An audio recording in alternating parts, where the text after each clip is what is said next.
Hello, everyone. My name is Makasia, and I'm a senior on the BU Women's Track and Field team and the Vice President of the BU Athletics Student Athletes of Color Group.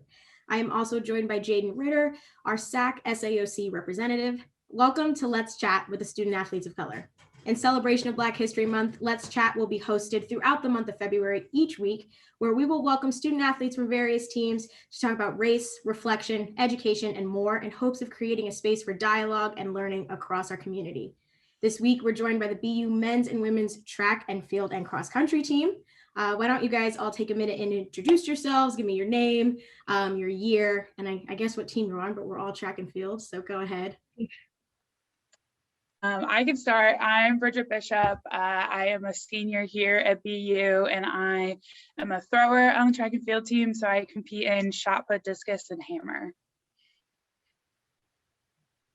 I can go next. I'm Chebuka Onwazurike. I'm a graduate student at here at BU. I'm a sprinter on the track and field team, and I'm one of the men's captains, I think, yeah. I'm Stephanie Forbes. I'm a senior on the women's cross country and distance side of the track program, and I'm a captain over there too. All right, awesome. So I will throw us headfirst into our first question. So throughout history, track and field has been utilized as a vehicle for protesting racial injustice. For example, at the 1936 Olympics in Germany, where Jesse Owens won 4 gold medals while Hitler watched and preached that he was the superior race. During an award ceremony at the 1986 Olympics, when Tommy Smith and John Carlos raised the Black Power salute in the air. Why do you think the sport of track and field has been a mean for protesting for so long? So something I think that kind of makes it more adept, I guess, at being a means of protesting is kind of the nature of the sport itself. Like track is kind of a melting pot of a bunch of different aspects within the track program. Like you've got distance, throwers, sprinters, jumpers, everything. So it's kind of in the nature of track to be a pretty diverse sport. And it's a pretty big team generally too. So I think those kind of the structure of the sport in general kind of gives it a pretty big diverse platform that can be used for any kind of protest and change and things like that. Yeah, I'll definitely second what Steph said about just the diverse melting pot of track and field in general. You know, you have all different races, creed, colors, genders, all kind of coming into one area. As well as I think a lot of just track and field people in general, we're typically used to breaking barriers and breaking records, whether it's our own, whether it's global records, team records. So we're just kind of used to pushing the boundaries. And I think that kind of mentality doesn't stop on the track. It kind of moves into other aspects in our lives as well. Yeah, I definitely agree with both Chebuka and Stephanie. I think another big point of track is it's historically, it's one of our first sports that was ever created back in the Roman time. But it's also, it has its biggest stage on the Olympics every 4 years. So those other years, it's not as popular. You have the people who are invested in track, who do it, love it, watch it. But it's really becomes a center stage at the Olympics, kind of like swimming, gymnastics, those sports that people might not always follow. But when it's Olympic year, you know what's happening. And I think that kind of that brings athletes to see it as a bigger stage. There's more sense of nationalism. You have to standing up for what you believe in, for your country, and for using your platform to have a bigger than your sport. Yeah, and kind of piggybacking off of what all three of you just said, especially Stephanie's first point that she made, track is literally one of the most diverse sports that we have. And I feel because of this, it's been able to bring a lot of people from a lot of different backgrounds together.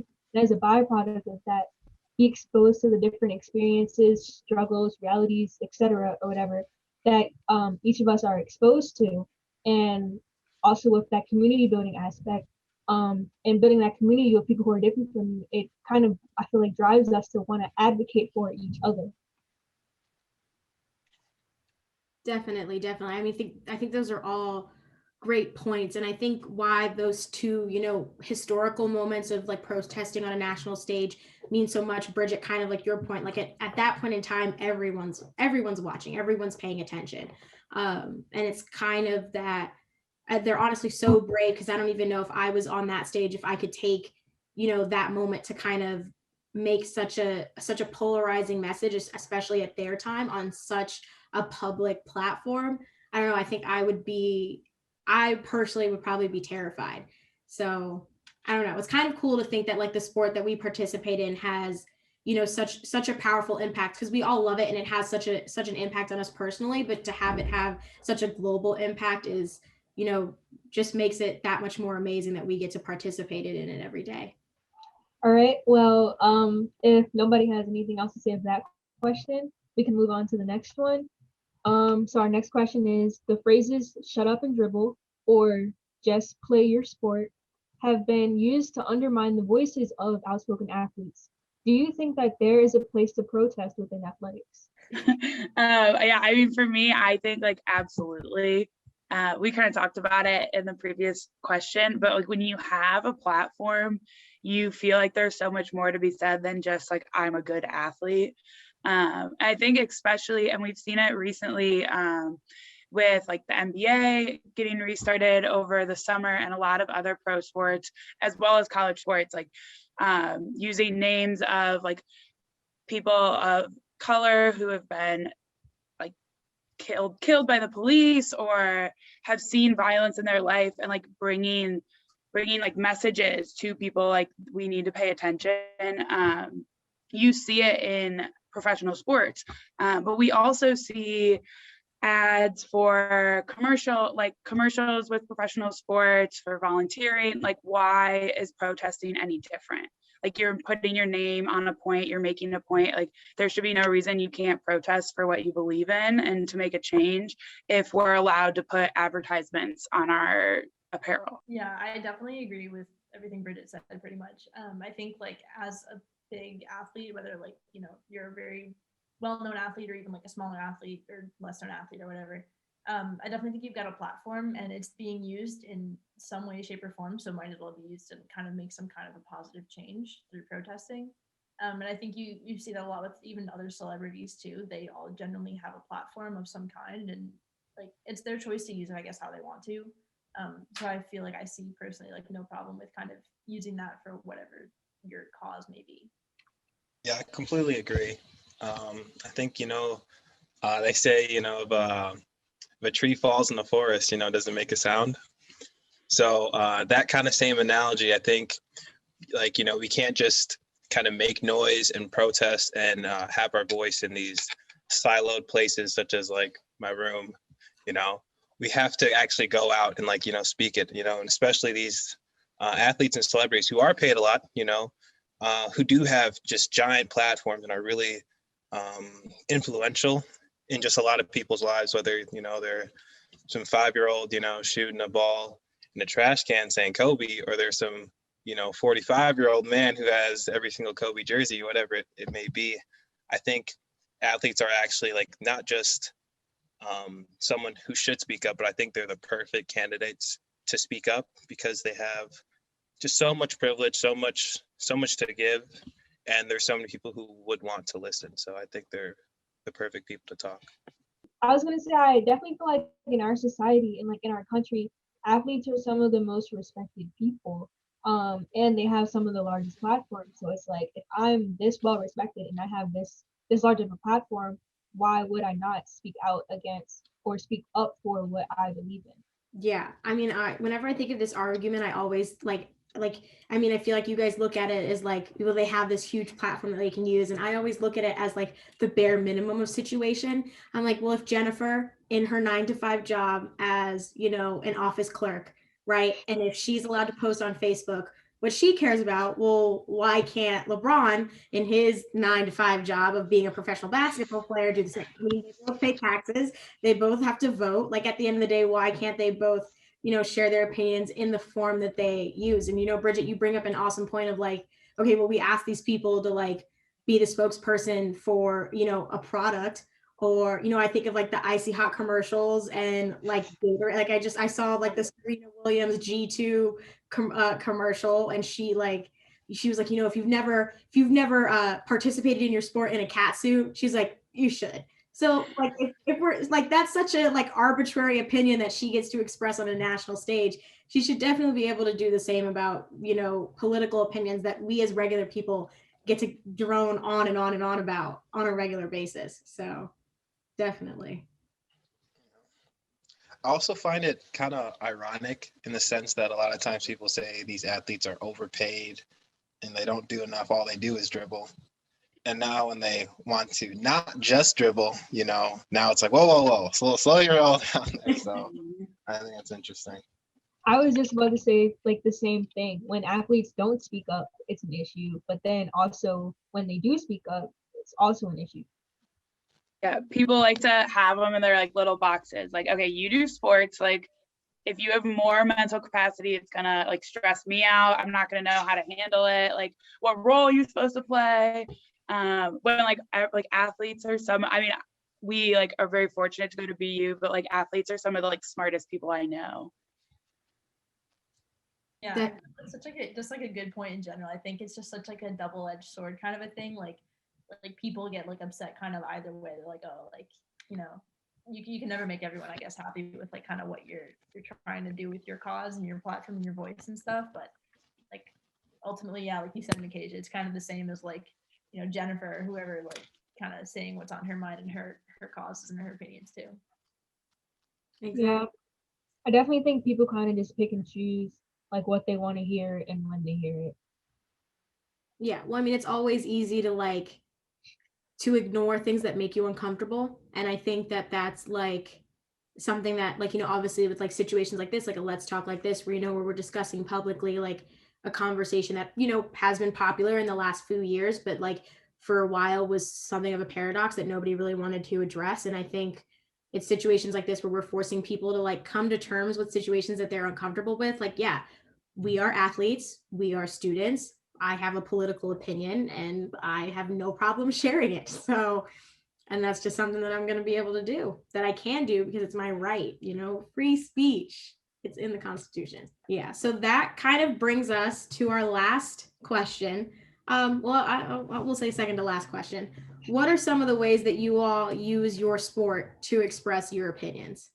Generally, I think our sport's different, mainly because it's not like there's no like organized start where everyone is there, like, you know, like a basketball game, as well as there's, besides this podium, there's no, you know, end zone where you can like, you know, do a celebration or like, you know, do something kind of to protest or even just kind of to have your voice. But typically, I think before, you know, how I've expressed myself is typically like, you know, what I've worn. You know, we have different warm up gear, so we actually have a lot of layers on. So typically, you know, I've either worn a headband, you know, worn a shirt, different things to do that, as well as there was one point where we changed our laces to support the LGBTQ community. So there's just certain things like that in our apparel that we kind of do. You know, if we do our job right, like you don't see us that much, you know, the better we do, the less, you know, we're in the action, but we find some little ways here and there. Yeah, I was definitely going to mention the laces. That was like, I think like, yeah, like through our apparel, I think is like a pretty like go-to way, I guess, of kind of like expressing things like that. And like, yeah, given the nature of our sport, we're only out there for so long, and like kind of your time to shine is like when you're racing. It's not like, I don't know, you're kind of behind the scenes for the rest of it, I guess. So things like that. And then I guess with the behind the scenes aspect, it would just be like kind of like through our like different channels of like the team itself, I guess, kind of like just like walking the talk and like being what you kind of believe in, I guess, and kind of hoping that like transients out to like everyone else, kind of like your teammates and stuff. Yeah, I'm right there with like Steph and Chabuka, but especially it's about those like little things and like how you carry your sport, how you carry yourself. Especially on a college campus, your sport can be pretty defining by like the clothes you wear, the backpack you have. But a lot of times that can be kind of like an end to a conversation to like share how you feel and like how like people have questions about your sport or about things that are happening, and you can like create more through your sport, that you might not have had anything to begin a conversation that can lead to like really good information and conversation. Actually, kind of going off that point, I think that's super true. Like people see that you're an athlete and they'll say, oh, like you're an athlete, you run track, like what are your thoughts on this? Like, and kind of like certain like current events, I guess, have kind of like been brought into that, like athletes protesting, for example, or like you know, like other certain, I guess, current events have kind of just been like conversed about, and you're able to have this dialogue with someone just because they're like, they want to hear your perspective as an athlete. Yeah, definitely. I think like for me, when we were creating these questions and like I thought of this, like to me it wasn't even like the apparel, like the apparel is like it didn't even that didn't even really come to my mind. For me it was just like the opportunities of participating in this sport that like they've given to me, like to be able to do this. Like if I wasn't on the track team, I we wouldn't have this, we wouldn't have had the student athletes of color and to participate in that organization, then to be able to do something like this. And I think because we go to BU. I'm not necessarily like a star BU track and field athlete, but I like to feel like I take my opportunities when they're presented to me, and this sport has given me so much. And I think it would be a disservice to not take advantage of, the privilege that we've been given to be, D1, collegiate athletes. And it's, situations like this where we get to take advantage of these opportunities and, put some positivity out into the world and, make some good change and like help make the BU community better for any next and upcoming athletes that walk in the door, but to also help the area that surrounds BU and the city of Boston and like Brookline and Alston, and helping out those areas and doing our part there, COVID safe wise. Yeah, and kind of circling back to what Stephanie and Bridget were saying earlier, with the behind the scenes work or whatever, again, track is one of the most diverse sports. It's one of those sports where like you're likely to become close with somebody who is very different from you. I know I have in my time as a track athlete, like I've made friends who are completely different. Like, and with those opportunities, like you're and becoming close with those people, you have the opportunity to ask questions and to like educate each other. So I think for me personally, is making myself open and welcoming to people who want to learn, that have questions, like whatever it is, that they know that I'm someone that you can talk to. Yeah. Makasia, to kind of hit on what you said, I always remember this story that our old teammate Levy Burleson had told me about how she was walking down the street in like her BU sweatshirt, and a lady who was like fairly older had like stopped her and just congratulated her on being an athlete at BU, because when she went there, they didn't have female sports. And so like just that perspective, like I always think of even in this, like even in a role like where females in sports doesn't seem something that like it's so ingrained in culture right now, but it wasn't always available. Like, so the privilege of being able to be an athlete and like do those things that other people couldn't do is something that like I think is incredible about our position. Yeah, awesome. So my actual last final question, just to end on a happy note, this is a freebie for all of you all, hopefully. With it being Black History Month, if you guys could think of any, African American, whether it be athlete or non-athlete, that was kind of like an idol of you or someone you looked up to in any way, shape, or form. And I can go first because I've done one of these Let's Talks prior, so I can answer this question just to give you guys. I talked about Jesse Owens because, like, obviously being a Black man competing while Hitler was in power is kind of like, a huge statement to have. Just, to pick an athlete. But for me, I think my biggest idols would have to be my grandparents. My grandparents and my parents, obviously, but like my grandparents the most, just because, we are always taught that like, slavery and Jim Crow occurred like so long ago, but like my grandmother and my grandfather, they were one of the first students to like participate in an integrated school, like being one of the first Black students at a school that was newly integrated. My grandfather, being, one of the very first, African-American males that were like asked to work in the government and like work at the Pentagon and like be a part of something like that. And, to see where they've taken us. Not every African American person has been given the opportunities that we have, and sport has given me some of that, but the majority of that has come from my family. Track is kind of an easy sport to participate in, but to be good, you have to have the means to be able to participate at that level. And if it weren't for them, I wouldn't be able to do what I do today and do what I love today, because they have set up the groundwork for me to be where I am. So shout out to my G-Ma and my Gramps. I can go. So I have two. One is, and they're both there. So track has like a bunch of incredible African American athletes. But mine are actually in basketball, because that's where I did a lot of that was my big sport growing up, before I got into track.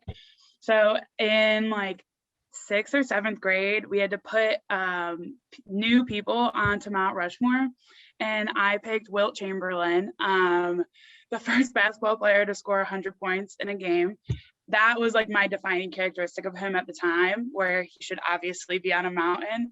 But he made a really big impact in the game of basketball, and it went from being a very predominantly white sport in the NBA to more Black players coming in, and he just hitting a barrier that no one's come close to. And a lot of it was circumstance, you could dunk from the free throw line, crazy things where you could up your points. But it was still such an impressive feat. And then my other more personal one was a basketball coach I had in high school, Cecil Youngblood. He was probably one of the best basketball coaches I've ever had. And I've played my whole life, and the knowledge he had for the game and the intensity he had, but also the warmness of his heart and understanding how to grow players was incredibly influential in my athletic life. And I learned more the year I had him as a coach than almost any other year in my past. I would say it's kind of tough. I would go Marielle Hall is kind of someone that I've been trying to follow recently. She's a Black distance runner. And I know in distance running, it's kind of one of the predominantly white aspects of kind of track and field as a whole. So I've been trying to learn more about Black distance runners in particular. And so she's one that I've been following recently. I saw she'd posted a bit about kind of using her voice as a Black distance runner. But it's definitely still a space that I need to learn more about for sure, within kind of the distance running community of things. For me, I'm always a sucker, but I always would say my parents, but especially my dad. He's just done a lot just coming here from Nigeria, just kind of showing me how to not just be a man, but just be a good person. But overall, one thing, I guess, in terms of, social justice, and a big inspiration that always kind of weighs heavy on my mind are just a lot of the first, African-American or the first women in a particular sport. Not just because they're the only one, because, I've been in classrooms where I felt isolated, where I'm just the only Black guy inside the classroom. But it's different to be in a place that knowingly doesn't want you. A place where you can't make mistakes, because you not just more than hey, Chabuka, how would you read this passage, because I'm the only Black one. It's you really are representing and kind of laying the foundation for everyone to come. So there's just so much pressure, so many people wanting you to fail, so many stakes and reasons not to fail, and you have to exceed and be not just good, but just better than everyone else. And I just can't imagine that for any real first in any sport, whether any race, color, or gender. I think that's just, I don't know how those people did it, but I really thank them, because we really wouldn't be here today without them. I like that. And I'm like Makeja. I probably would say my mom or my grandparents especially, just because for me growing up, they probably played the biggest role in my upbringing. Yeah, I spent most of my time with them, and then just every day being able to talk to them and learn about literal history, but through their experience, through their lens, because to us it's history, but to them it's it was their life or whatever. And to kind of just see how much things have changed from when they were younger until now. And then in the realm of sports, this might be kind of random and it's not track related at all, but I like automatically thought of Gabby Douglas. I just know that like when I was wait, I'm like this is my train of thought. But growing up and like I remember watching like my first Olympics in either like 20 or 20 yeah, wait, what number am I trying to say? 2008 or 2012, like those were the first Olympics that I remember seeing. And then I just remember Gabby Douglas being like just this big prominent figure or whatever, just because of one, obviously like being African American, black, and doing gymnastics and doing as well as she did, but also like with her wearing her natural hair. And I remember how much of a controversy that was and how she would get bullied for it. But like every day she would still come back out and compete, and just put all of those negative comments and stuff about her natural hair behind her and like just totally dominate. Definitely, definitely. I second all of your responses. They were amazing. So again, just wanted to thank you guys for coming out and participating in this conversation. I appreciate you guys giving us your time, your effort, your memory. I hope you guys enjoyed it as much as I did. I always love having these conversations with my teammates because you guys are the best. So family, everywhere and anywhere. But again, thank you guys for coming out. And I guess we'll see you guys next time.